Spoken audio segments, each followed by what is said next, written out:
ak sàmmkat yi diisoo ak baykat yi diisoo ak nappkat yi ngir jëriñoo suuf si donc objectif diisoo mooy suuf si te boo ko xoolee ba léegi foofu rek lañ koy tënkaat mooy suuf si ndaxte suuf si dañ si intervenir ni si baykat bi di intervenir pour bay noonu la si éleveur bi tamit di intervenir moom it ndaxte li mu yore li jur gu mu yore bi si kaw suuf soosu lay dox donc mu nekk benn espace bi nga xamee ne bi dañ koy war a partager. jur gi doon jaar ñu tracé waat ko ñu délimité ko comme ni ñu ko waxee même bu fekkee ne ay tableau dañ si war a def ay tableau bu ko defee ku ñëw taxaw xam ne fii yoonu jur la am na fële sa Fuuta am na ay zones yi nga xamee ne bi doo ko kii élevage la am na zone yi nga xamee ne bi agriculture la dégg nga am na tamit ay béréb yi nga xamee ne bi boo fa demee tey jii fële sa Moudéry dafa am ay yoon yi nga xamee ne bi dañ ko baliser ba pare def si ay tableau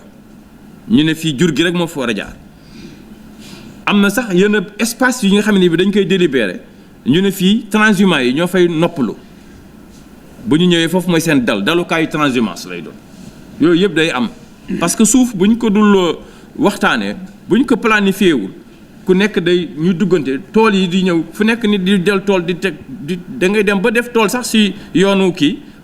yoonu parcours de bétail donc xam nga loolu day daal di am ay jafe-jafe bu ko defee ruuj bi du fi jóge mu doon donc diggante bi nga xamante ni bi sàmmkat ak kii jàmm rek lañ ci soxla dafa am procédure wax nañ ko bu fekkee ni yàqal nañ la du yow yaay fajal sa bopp waaw bu ñu la yàqalee war nga mën a saisir le sous-préfet boo ñëwee si man rek dinaa la boole chef de serre comme ni ko Mbengue nga waxee ñu former benn commission ñu mën ñëw ñu xayma yàqu bi ni mu toll ba pare bu ñu ko xaymaa ba pare nag dañu si jiital mooy waxtaan médiation bu ñu waxtaanee diggante sàmmkat bi ak baykat bi ba ñu déggoo mun dàmp ko ñu ne que ndàmpaay bi nag bu commission bi jógee ba xool ko nii la toll bu la si baalee baal na la su la baalee lépp tamit baal na la soo ko si waree ndàmp tamit lu mu wax na nga koy ndàmp da nga koy ndàmp soo demee nag ba bañ ko ndàmp nag damay daal di jël procès verbal boobu def si bordereau d'envoi yónnee ko gendarmerie wala police. li ñuy constaté tamit si problème bi moo di xale yi ñuy jox ñu jur gi ñuy sàmm ku ne sàmm mooy aar boo jëlee xale jox ko jur xale bu am fukki at nga jox ko benn yat rek mu topp si jur gi di dem parfois sax du mën a maîtriser jur googu ba jur gi dem parce que xale foo lay def. da ngay gis ay xale dañuy dem di sàmm ba si yàgg ñu ñëw gis benn garab nekk si garab ba di yéeg ak di wàcce di foo jur ga di dem yoonam jur googu kon amatul sàmm ma ngay commencé comment dire divagation commencé na dès l'instant que xale bi bàyyi na càmm ji attention am porté ko si jur gi mi ngi foo rek jur gi nekk na dans une phase d'errance mi ngi errer nag léegi nag c'est la divagation bu ñu ko jàppee sax dañ ko war a yóbbu fourrière directement fourrière tamit wax nañ si luñ siy wax na si maire yi taxawaat ñu yeesal fourrière dafay am mooy kaso jur day am kaso dañ koy tëj kaso jur bu demee ba def lu mu war a def dañ koy tëj kaso bu demee yàq toolu jàmbur dugg yàq dañ koy tëj kaso ba boroom ñëw taxaw mu wax ñu fay ñu dindi ko ñu kii ko jur guy dox te amul sàmm dañ ko jàppee dañ ko yóbbu kaso mooy fourrière mooy kaso jur waaw wax naa leen léegi moom it nu muy fonctionner waaw bu ñu dàqee jur gi ba yóbbu ko premier jour bi 4000 la ndax dàq mi ba dugal ko ci kaso ba 2000 la gardiennage boobu nga xam ne bi moom la ñuy def ci moom di ko fa jox ay kii yu mel noonu bés bu nekk dafay fay 2000 francs mais jur gu nekk la de waxuma nga ñandi téeméeri jur ñu ne yëpp 4000 la déedéet bopp bu nekk day na fay 2000 francs dàq bi bopp bu nekk dina fay 2000 francs ci gardiennage bi bés bu nekk nag nu mu nangami jour yu mu toog foofu dina fa fay 2000 bopp bu nekk moo tax ñu ne 8 jours rek doy na parce que su dul loolu bu nekkee weer kenn xamatul loo koy fay da nga fay bàyyi jur bi nga dem sa yoon nga bàyyee ko ak mairie bi te loolu mairie moo ko moom. buy wëndeelu laa la wax te amul sàmm bu ñu ko doon appliqué tey mais jur gu bëri daañu la yóbbu fourrière donc loolu dañ si bàyyi xel mais jur bi nga xamee ni bi berger bi mi ngi taxaw yàq am na ñëw nañuy waxtaan kooku kenn mënu ko yóbbu fourrière dañuy taxaw waxtaan. yow sàmm yow borom tool boo xamee ni jur gi dugg sa tool xam nga boromam nga am ay seede ñëw ñu ne juru diw la leer na nañu ne diw moo ko moom mën ngeen fa tàmbali ak chef de village bi sax commencé def médiation. ngeen demee nag ba ñàkk déggoo léegi nag kon borom jur bi da ngay ñëw ñu taxaw ñu dem woowu ji kii woo chef de sous-préfet man suñ ma woowee rek damay jël chef de serre bi mu def commission rek mu daw si ñëw. parce que am na yenn diir yi nga xam ne plus de 72 heures bu fekkee ne jur gi ñëw na dugg si tool bi yàq ko boo toogee 72 heures di signalé wuñ ko kenn ñëwu fa mais day yàq encore dootul kii bi day réer. évaluation bi day dootul mën a nekk évaluation bu wér. moo tax même loolu tamit dafa am délai. war nañ ko xoolaat dégg naa ni ñu bare wax nañu ni seen statut yi vraiment identifier leen war nañ si xoolaat dëgg la loolu je pense que ñu ngi si. parce que temps yi rek semaine bi weesu jot naa benn répertoire kii bi village ak chef de village ak seen tour am na ñi nga xam ne bii nekkatuñ fi am na ñi nga xam ne bii sax si yenn xamoo la ñu ne diw ma fay chef de village te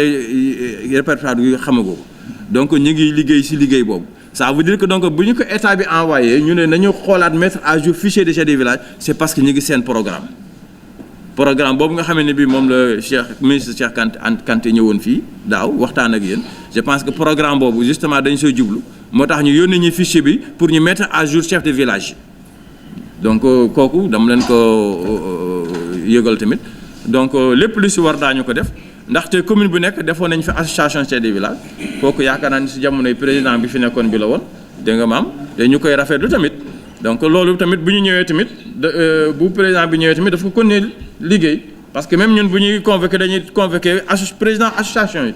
des chefs de village de chaque commune bu ñu ñëwee donc ngeen kii ko parce que yooyu yëpp xeetu organisation la rek pour lu ñuy wax rek luy wolof di wax wat gaal yéegoo ñun ak yéen benn lañu donc ñoo bokk dañ chef de village yi dama leen koy wax sax le décret 72 636 décret boobu moom moo ñu jox ñun gouverneur bi moo ko jox sañ-sañam jox préfet sañ-sañam jox sous-préfet sañ-sañam si boobu décret tamit la ñu tànqe sañ-sañu le chef de village donc chef de village autorité la kooku Léopold Sédar Senghor le premier président de la République du Sénégal moom moo ko xalaat ndaxte Sénégal dëkk bi nga xam ne dafa am ay aada te mu gis ni si dëkkaan yi dafa amoon ñi nga xam ne bi seeni maam ñoo ko sosoon mu xalaat ni donc ñooñu fa nekk borom dëkk jooju boo leen boolee si administration dafay gën a taaral administration Sénégal mu nekk administration bi nga xamee ne bi dañ koy daal di samp si suñu ay aada tamit looloo waral donc chef de village donc ngeen jàpp ni donc état dina leen jàppale xam naa ni daañu gën a renforcer seeni ay pouvoir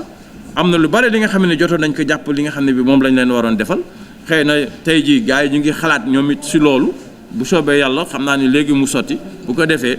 lii ngeen di xam ne moom ngeen koy réclamer pour ñu mën leen identifier ñu mën leen jox seen sañ-sañ loolu am na solo te man ànd naa si ak yéen. donc loolu la ñu amoon donc tey jii lu ñuy tënk xanaa lu des moo di dañu war a jël benn arrêté après waaw arrêté bi pour mettre en place benn commission bi nga xam ne bii mooy commission d'arrondissement bi nga xam ne bi buy war a saytu affaire divagation yeeg yëpp fu nga xam ne problème am na fa. parce que yooyu yëpp dañ ko war a def ay délibération dafa am solo ñuy def délibération yooyu ba si délibération yooyu sax même yéen tamit maire yi bu fekkee ni mbay mi tàmbali na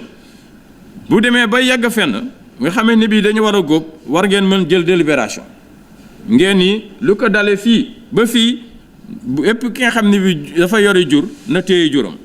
bépp jur bu ñu jàpp muy wéndeel lool mu dem si tool yi dañ koy jàpp tegul si yoon délai boobu dañ koy def kooku arrêté bi nga xam ne bi maire gi moo koy war di jël jox ñu si ampliation ñu jox ci police ak gendarmerie aussi ampliation bu ko defee nit yi di veiller ba nga xam ne bi dañuy respecter délai jooju ba nga xam ne bi ñëpp bay nañu ba góob délai boobu nag bu jeexee tamit bépp borom tool tamit bu bàyyi ay kiiwam si biir tool ba mais na xam ne tamit moom it moo ko teg boppam. loolu tamit dañ siy wax parce que bu ñu déggoo si dara ñëpp ñoo ko war a respecté loolu la monsieur le maire de Missirah Sëñ Moustapha wax ni am na ay maires yi def ay communication si yooyu mais je pense que même bu dee communication am na mais mbind moom mu dafa am solo maanaam arrêté boobu ñu jël ko tamit ñu mën ko appliquer parce que l'administration du wax rek dañ koy bind dégg nga maam daal di ko mandargaal